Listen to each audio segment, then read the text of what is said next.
week, or the I'm flip crossing side of the the channel. positive? I'm crossing the channel. Oh, okay. All the way to Paris at PSG. Yeah, okay. 2 games in, 2 losses. Played Marseille last night. Total of 5 red cards.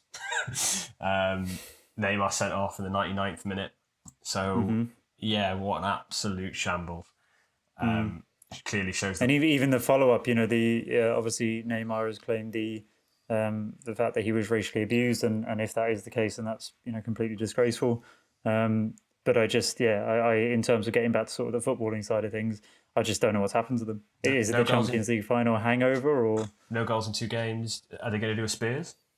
Spurs did last. Spurs got as close as they're ever going and to. if you do a Spurs in a league where there's only 2 teams, Yeah. or one team second. really. Yeah. Yeah, I mean,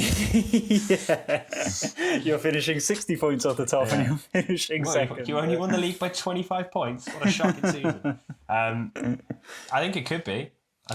Because, especially with it only being 6 weeks ago or 4 weeks ago, they haven't had a chance to get out of the system. And Neymar, realistically, he's now going to look at it and go, when's he ever going to win a Champions League from here on out?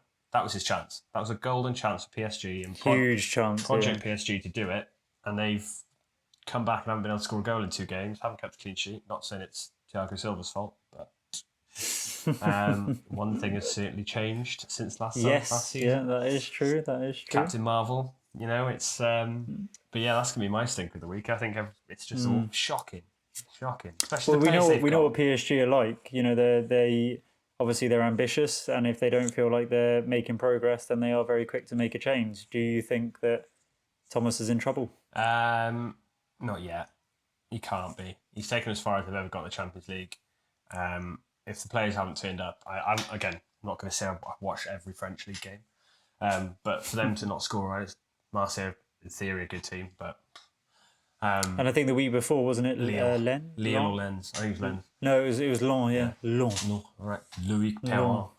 Louis Perrin with the Lens. Yeah. So that was my stink. I think it's PSG.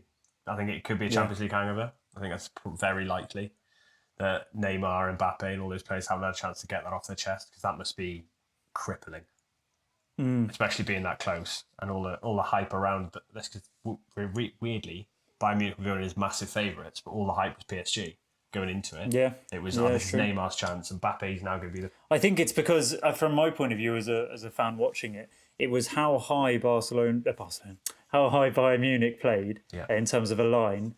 And you're thinking Neymar and Mbappe's runs, Di Maria's creativity, Di Maria's runs from deep, Verratti picking those balls up from deep. I was expecting that either Bayern, won quite comfortably, or it ended up being a PSG sort of 3-4-5-0, because if they got that right, they were really, I know that Bayern have, Alphonso Davies on one side, but they got Kimmich on the other. If I was in that game, I would have put Mbappe over the left and just go run at Kimmich all day, just running behind that defender all day.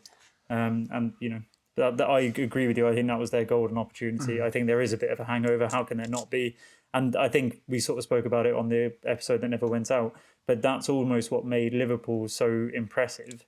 Was that after they had that loss, they came back again, and they went again, and they went and got 98 points that season or whatever it was, and didn't win the league, and then they went again, and they won it in the end, and they had the Champions League as well. It's a big thing mentally to be able to come back from that and still go again and sort of challenge on all those fronts. Yeah, so and I think they didn't have the mentality for it, and that's always going to be the problem with Neymar, isn't it?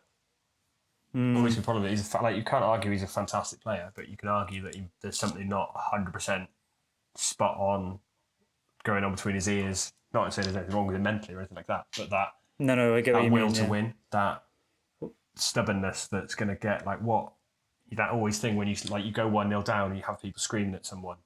What Jordan Henderson brings to Liverpool, what Virgil van Dijk appears to bring to Liverpool, that heart, that grit, that horrible stuff. Neymar seems to more be a toys out the pram kind of job.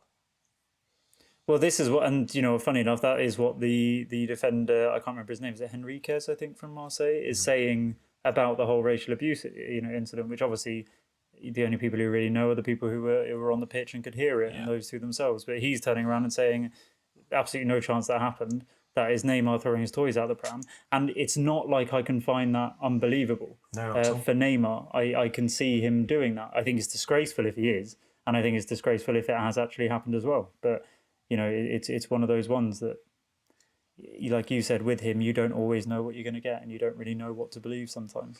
No, you don't. And it is a shame because they're such a good team. But So him individually is such a good talent that you just feel like there's that bit of his game missing to stop him from being a legend from, the ages. If you yeah, for not being worth 200 million, I think that takes a lot of it off, for me anyway. Yeah. But outside of